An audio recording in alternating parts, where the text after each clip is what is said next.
오직 예수님, 오늘 또 거룩한 주일을 맞이하여 주의 전에 나와 예배하고 또 영상을 통하여서 예배하는 여러분들의 심령과 삶 가운데 그리스도의 은혜와 평강이 차고 넘치시기를 주님의 이름으로 축복합니다. 저는 오늘 신명기서 32장 9절로 11절 말씀을 통하여서 이스라엘을 향하는 하나님의 사랑, 다시 말하면 구원받은 우리를 향하는 하나님의 사랑이라는 제목으로 하나님께서 주신 말씀을 함께 나누고자 합니다. 사랑하면 다 좋아하죠. 사랑받기 싫어하는 사람은 아무도 없습니다. 그런데 이스라엘 백성들은 험난한 삶을 살았음에도 불구하고 그 택하신 이스라엘 백성들을 끝없이 하나님은 변함없이 변치 않고 사랑해 주시는 것처럼 우리 하나님께서 택하여 주시는 우리 한 사람 한 사람을 하나님의 사랑으로 지금도 지키시고 보호하여 주시고 인도해 주시게 될 줄로 믿습니다. 오늘 신명기서 32장 말씀은 이스라엘 백성들이 400년 동안 애굽에서 종살이 했을 때 하나님께서는 이스라엘 백성들을 잊어버리지 아니하시고 그들을 모세를 통하여서 애굽에서 나오게 출애굽시켜 주셨습니다. 그리고 광야 40년 생활을 마치고 이제 눈앞에 젖과 꿀이 흐르는 가나안 땅을 들어가기 직전에 모세 지도자를 통하여서 주시는 말씀이 오늘 본문의 말씀입니다. 그러면은 우리가 쉽게 표현하면은 세상 중에 있는 우리들을 하나님께서 택하여서 불러주셨습니다. 이스라엘 백성들을 애굽에서 출애굽시켜주는 것처럼 죄와 사망에 그늘에 있는 우리들을 예수님께서는 예수님을 믿게 만들어서 구원받게 해주셨다는 얘기입니다. 그래서 우리가 가야 될 천국을 눈앞에 두고 있는 그러한 시점에 있었을 때 이스라엘 백성들도 얼마나 마음이 허망한 상태에 놓여 있겠어요. 비록 이제 억압에서 벗어나서 해방받았지만은 그 황량한 광야에서 40년 동안 생활하다가 하나님의 약속대로 눈앞에 젖과 꿀이 흐르는 가나안 땅을 눈앞에 뒀을 때 마음이 어떠했겠습니까? 그러한 이스라엘 백성들에게 너희를 향하시는 하나님의 사랑을 경험해라 라고 말씀하시는 것처럼 우리도 구원받았지만은 일상 살 때 험난한 세상을 살아가고 있습니다. 내 마음대로 되지 않습니다. 뜻대로 되지 않습니다. 물질적으로 어려움을 가져다 줍니다. 건강에 해를 가져다 줍니다. 안 아프고 싶은데 몸이 아픕니다. 내가 계획하는 뜻대로 일들이 되지 않습니다. 여러 가지 일들이 이렇게 있는 우리들에게 하나님의 사랑을 우리에게 말씀해 주고 있습니다. 오늘 말씀을 통하여서 그 하나님께서 어려운 가운데서도 우리를 지켜주시고 함께해 주시고 또한 눈동자같이 보호해 주실 뿐만 아니라 연단을 통하여서 하나님의 뜻을 이루게 해주신다는 약속의 말씀을 붙잡고 그 하나님의 사랑 안에 거하는 귀한 삶들이 되시기를 주님의 이름으로 축원합니다. 누군가가 나를 위해서 기도하고 누군가가 나를 챙겨주고 누군가가 나를 사랑해 준다고 생각한다면 그 사람은 결코 인생에 외로운 사람이 아닐 겁니다. 삶의 의미를 느끼고 보람을 느끼게 된다는 얘기입니다. 그러면 이스라엘을 향하시는 하나님의 사랑, 오늘날 구원받은 우리를 향하시는 하나님의 사랑은 어떤 사랑인가? 첫 번째로 우리가 힘들고 고통 가운데 있고 쓰러지고 넘어질 때 하나님이 함께 해주신다는 얘기입니다. 우리 오늘 본문 10절 한번 읽어봅니다. 시작. 여호와께서 그를 황무지에서 짐승이 부르짖는 광야에서 만나시고 아멘. 그러니까 황량한 광야에서 짐승이 부르짖는 그 광야에서 황무지에서 이스라엘 백성들을 만나주시는 그 하나님이 우리가 온갖 고통과 어려움 가운데 있다 할지라도 하나님이 함께 해주시게 될 줄로 믿습니다. 누군가가 나와 함께 해준다면 내가 비록 힘들고 쓰러지고 넘어진다 할지라도 다시 일어설 수 있는 용기를 갖게 될 줄로 믿습니다. 그런데 이 세상에 사는 것이 나 혼자뿐이야. 내 마음을 알아주는 사람도 하나도 없어. 나의 의견에 동조하는 사람들도 하나도 없어라고 하면은 삶의 가치를 느끼지 못하고 살아간다. 그러나 전능하신 하나님, 창조주 하나님, 생명 되신 하나님께서 내가 어려움에 처해 있다 할지라도 함께해 주신다는 거예요. 그게 얼마나 감사한 일입니까? 그게 우리를 향하시는 하나님의 사랑이다. 우리 인생 가운데 가장 어렵고 힘든 상황 속에 있다 할지라도 하나님께서는 우리를 만나주시고 우리와 함께해 주시게 될 줄로 믿습니다. 그게 하나님이 우리를 향하시는 사랑이랍니다. 여기서 광야가 나오는데 광야는 토우라는 히브리어 단어를 사용하는데 황무지, 짐승이 부르짖는 광야, 또 창세기 1장 2절의 말씀처럼 땅이 혼돈하고 공허할 때, 이 공허할 때 이 단어를 함께 썼습니다. 텅 비어있다, 고난의 시기라는 얘기입니다. 이스라엘 백성들이 400년 동안 노예 생활할 때 얼마나 공허했겠습니까? 그런데 애굽에서 나왔을 때 광야 생활 40년 동안 했을 때도 얼마나 힘들었겠습니까? 그런 가운데서도 하나님께서는 이스라엘 백성들을 버리지 아니하시고 오늘 본문의 말씀처럼 여호와께서 그를 황무지에서 짐승이 부르짖는 광야에서 만나 주시겠다는 겁니다. 우리의 삶이 어렵습니까? 내가 일어서기가 힘들 정도로 고통 가운데 있습니까? 그런 와중에도 하나님께서는 우리를 만나주시고 함께해 주시는 하나님의 사랑이 있다는 것을 기억하시기를 주님의 이름으로 부탁을 드립니다. 스데반 집사는 사도행전에서 요셉이라는 사람을 들어서 얘기할 때 이렇게 얘기합니다. 사도행전 7장 9절로 10절 한번 읽어봅니다. 시작. 여러 조상이 요셉을 시기하여 애굽에 팔았더니 하나님이 그와 함께 계셔 그 모든 환난에서 건져내사 애굽 왕 바로 앞에서 은총과 지혜를 주시매 바로가 그를 애굽과 자기 온 집의 통치자로 세웠느니라. 아멘. 자, 요셉은 시기하는 형들에 의해서 애굽으로 팔려갔습니다. 그런데 하나님께서는 그것을 막지도 않으셨습니다. 홀로 다니신 17살 정도 되는 소년이 타향에 가서 종살을 합니다. 그랬을 때도 하나님께서는 그것을 건져내 주시지 않았습니다.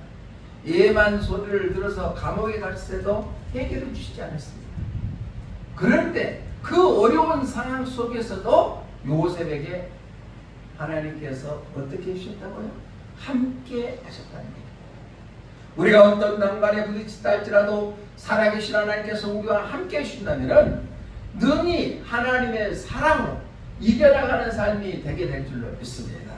또 요셉이 나이가 다 들어서 하나님의 품으로 가기 전에 자기 아들과 후손들에게 말씀하시기를 창세기 50장 24절로 25절에서는 이렇게 얘기합니다. 시작. 요셉이 그의 형제들에게 이르되 나는 죽을 것이나 하나님이 당신을 돌보시고 당신들을 이 땅에서 인도하여 내사 아브람과 이삭과 야곱에게 맹세하신 땅에 이르게 하시리라 하고 요셉이 또 이스라엘 자손에게 맹세시켜 이르기를 하나님이 반드시 당신들을 돌보시리니 당신들은 여기서 내 해골을 메고 올라가겠다 하라 하였더라. 아멘. 자기 인생을 뒤돌아볼 때 요셉은 어렵고 힘들 때에서도 하나님께서 함께 해주신 것을 믿었습니다. 또 자기에게 함께 했던 그 하나님께서 자기의 후손들에게도 형제들에게도 돌보시고 함께 해주시겠다는 것을 믿음을 갖고 유언의 말을 남기고 하나님의 품으로 갔습니다.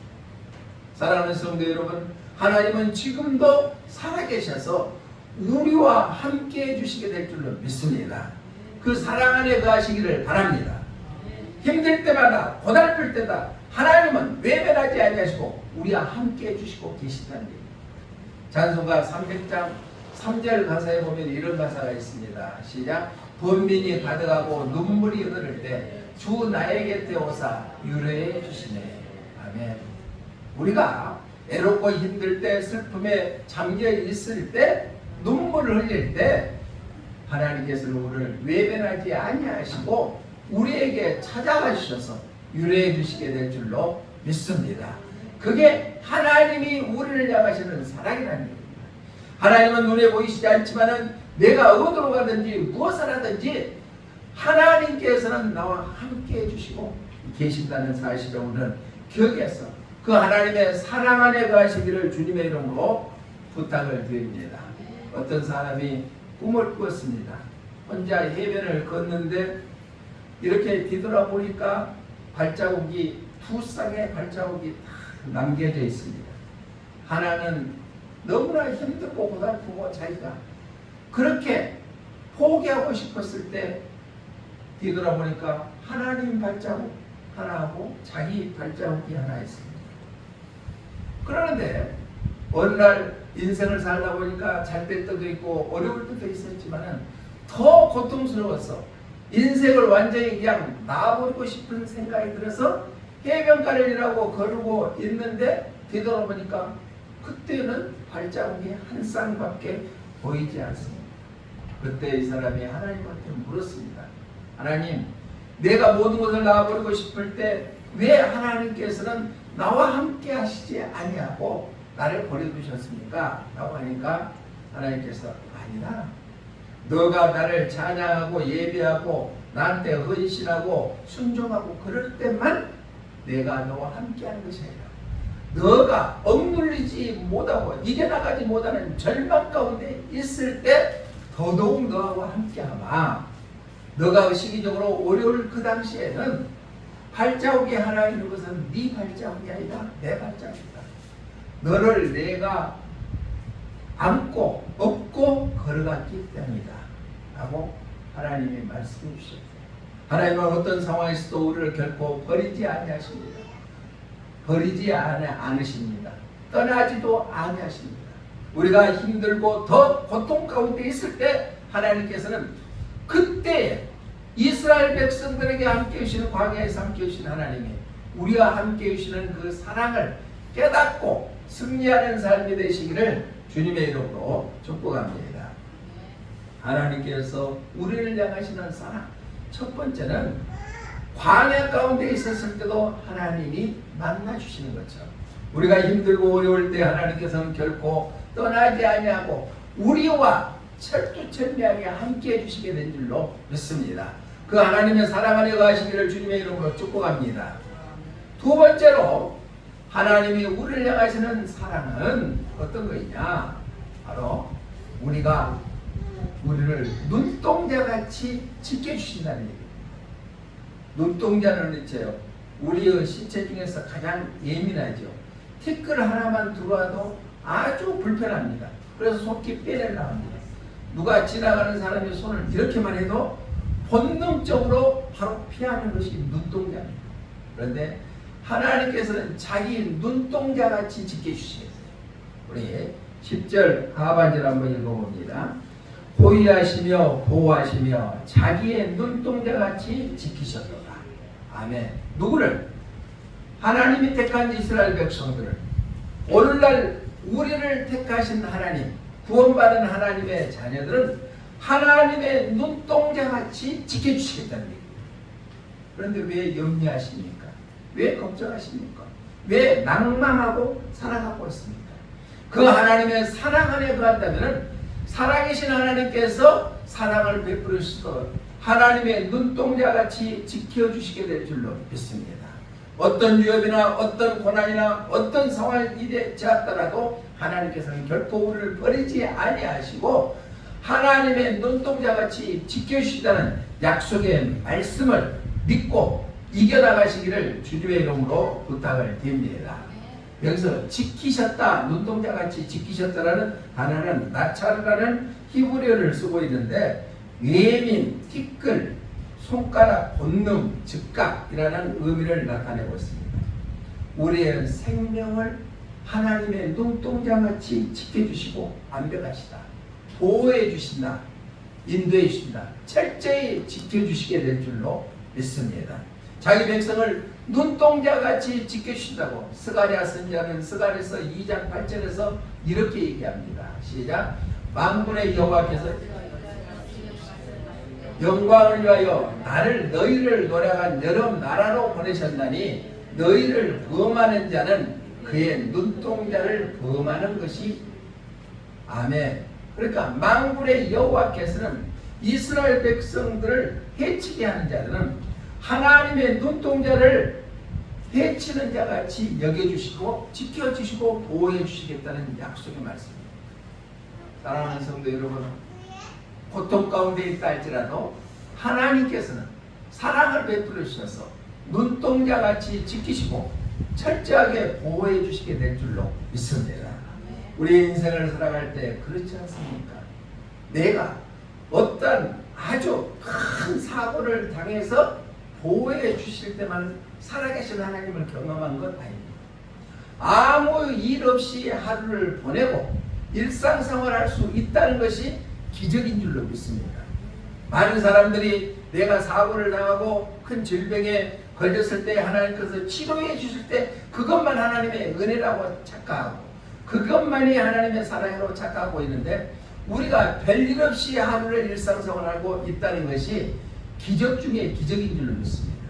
누가? 보호해 주시기 때문에 하나님께서 철저히 보호해 주시기 때문에 그렇습니다. 또 누가복음에서 이렇게 합니다. 마지막 때에는 설끝 머리털 하나도 상하게 하지 않겠다고 했습니다. 누가복음 21장 18절 한번 읽어봅니다. 시작. 너희 머리털 하나도 상하지 아니하리라. 이게 하나님께서 우리를 지킵니다. 지금도 마찬가지지만 마지막 때 하나님께서는 우리 머리털 하나도 상하지 않게끔 보호해 주시겠다는 약속의 말씀인 줄로 믿습니다. 자, 누가 65장 3절 가사에 보니까 이런 가사가 있습니다. 시작. 우리 약함하시는 주 항상 지켜주시고 인자하신 그 손으로 보호하여 주시니 할렐루야 할렐루야 자비하신 하나님. 우리 약함을 알고 계신다는 얘기입니다. 그래서 항상 지켜주시고 보호해 주신 분이 하나님이시다. 그게 우리를 향하시는 하나님의 큰 사랑인 줄로 믿습니다. 그 사랑 안에 거하시기를 주님의 이름으로 축복합니다. 어느 부족에서 성인식을 한답니다. 자기 아들이 어느 정도 나이가 들면은 이제 성인답게 살아야 된다. 그래서 성인식을 하는 그 전날 밤에 어떠냐, 정글 가운데다가 자기 아들을 혼자 놔둬서 거기에서 밤에 하룻밤을 지새고 맹수로부터 침범도 오고 또 얼마나 두렵겠습니까? 그런데 아들이 이제 성인식을 하기 위해서 갔는데 아들은 얼마나 두렵고 떨림 속에서 그 정글 속에서 막 그 들짐승 소리를 듣고 호요하는 소리, 쓱 지나가는 귀신 같은 소리 들었을 때 불안이 있겠습니까? 아침에 딱 동이 떴을 때 내가 이게 나갔다 라고 했을 때 멋이 섬찟섬찟하게 빛이 보입니다. 자세히 보니까 자기 아버지가 아주 예리한 칼날을 갖고 아들을 지켜줬다는 얘기입니다. 밤새 동안 아들이 혼자 있는 것이 얼마나 두렵겠느냐. 예부로부터 침범을 막아주기 위해서 자기 아버지는 아들을 위해서 밤샘 동안 잠 한 선 자지 않냐고 지켜줬다는 얘기입니다. 자기 아들을 위해서 아버지가 그렇게 보호해 주시고 지켜주는 것처럼 살아계신 하나님께서 하나님이 택하는 백성 한 사람 한 사람, 구원받은 우리 한 사람 한 사람을 보호해 주시지 않겠냐는 말씀입니다. 하나님께서는 우리가 힘들고 어려울 때 철저하게 보호해주고 눈동자같이 지켜주시는 하나님의 사랑 안에 거하시기를 주님의 이름으로 부탁을 드립니다. 세 번째로 우리를 향하신 하나님의 사랑은 첫 번째는 뭐라고요? 우리가 힘들고 어려울 때 하나님께서 함께해 주신다는 거예요. 광야 가운데 황무지 가운데 있었던 이스라엘 백성들을 지켜주신 하나님께서 우리와 함께해 주신다. 두 번째는 자기의 눈동자같이 지켜주신다. 하나님의 눈동자같이 지켜주신다. 그것은 우리가 무엇을 하든지 어디를 가든지 철저하게 보호해 주신다. 세 번째는 연단을 통하여서 이기게 해 주신다는 말씀입니다. 하나님께서 아무리 지켜주시고 보호해 주신다 할지라도 우리가 때로는 힘들고 어려울 때가 있습니다. 그럴 때 독수리가 자기 새끼를 아는 것 같이 안아주시고 보호해 주신 분이 하나님이시다. 그 하나님의 사랑 안에 거하시기를 주님의 이름으로 부탁을 드립니다. 독수리는 자기 새끼들이 왕 독수리 같이 활동할 수 있기 때문에 훈련을 시킨다는 겁니다. 어떤 훈련을 시키냐? 이제 어느 정도 새끼가 크면은 둥지에서 둥지를 헤쳐버리고 떨어뜨립니다. 떨어뜨리면 바닥바닥하고 내려갈 거 아니에요. 그럴 때 밑에서 땅에 떨어질 그 순간에 자기 어미 독수리가 딱 낚아채서 업어준다는 거예요. 그 훈련을 계속 반복해서 창공을 날 수 있도록 독수리를 훈련시키는 것처럼 하나님께서도 이스라엘 백성들을 그렇게 훈련시키면서 구원받은 하나님의 자녀들 우리들을 연단을 통하여서 이기게 해주시게 될 줄로 믿습니다. 그래서 독수리는 창공의 왕이라고 하죠. 그렇게 되는 것이 그냥 되는 것이 아니라 연단 훈련을 통하여서 이루어진다는 얘기입니다. 어렵습니까? 힘듭니까? 하나님께서는 나에게 연단을 주고 있는데 어떤 연단을 통해서 더 큰 것을 우리에게 허락하기 위해서 해주시다고 생각한다면 그 연단이 이겨나가서 소망으로 바꿔지는 놀라운 역사가 이루어지게 될 줄로 믿습니다. 여기서 어미 독수리가 어지럽히다 한다는 의미는 바로 울으라는 단어를 쓰는데 깨우게 하다, 각성하게 만든다는 의미를 나타내고 있습니다. 우리가 하나님 앞에 영적으로 아니라 했을 때, 내 육적인 생각이 많은 것을 지배해 버렸을 때 하나님께서는 우리의 삶의 연단을 통하여 다시 각성케 하고 깨우게 해주시게 된다는 얘기입니다. 그랬을 때 다시 한번 환난을 통하여 인내를 통하여서 소망을 우리에게 허락해 주시게 될 줄로 믿습니다. 하나님께서는 우리를 연단했을 때 비유를 여러 가지로 하는데 이사야 선지자를 통하여서 이사야서 48장 10절에서는 은보다 더 귀하게 연단시킨다 했습니다. 함께 읽어봅니다. 시작. 보라 내가 너를 연단하였으나 은처럼 하지 아니하고 너를 고난의 풀무불에서 택하였노라. 아멘. 그러니까 여러 가지 고난을 통하여서 더 큰 일을 할 수 있도록 우리를 연단시켜 주시는 것이다. 또 욥기서는 우리가 잘 알잖아요. 욥기서 23장 10절에서 이렇게 말합니다. 시작. 그러나 내가 가는 길을 그가 아시나니 그가 나를 단련하신 후에는 내가 순금같이 되어 나오리라. 아멘. 요즘에 순금이 겁나게 비싸잖아요. 그런데 그냥 순금이 되는 것은 하나도 없습니다.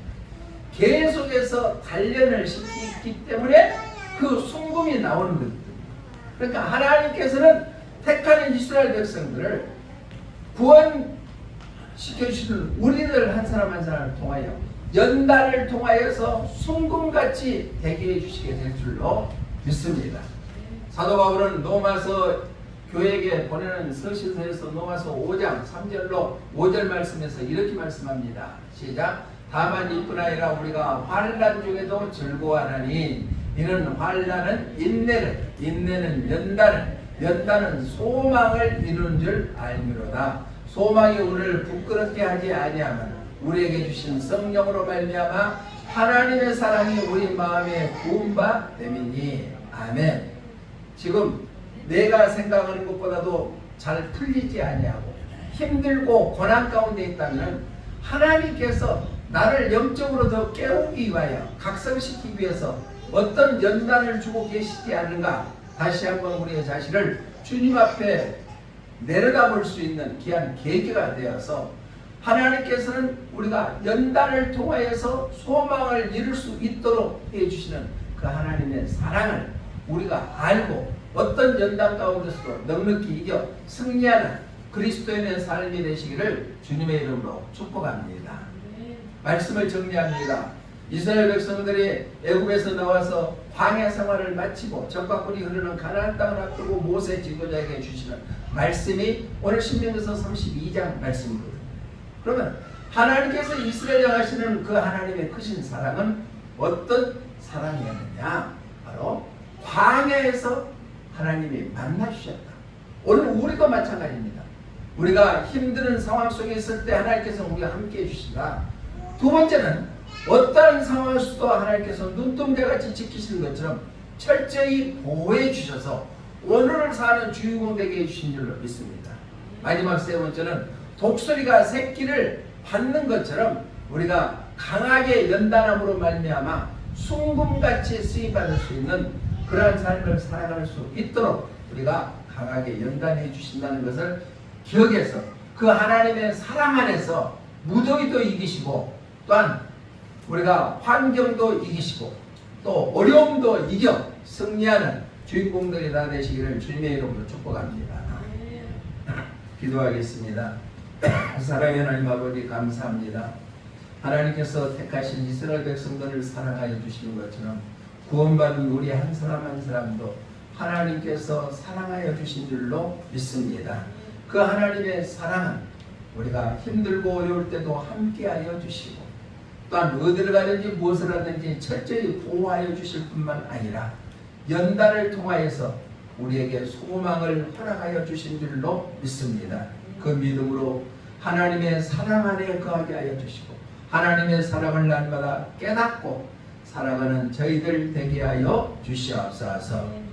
다시 오실 예수님 이름으로 기도드리옵나이다. 아멘.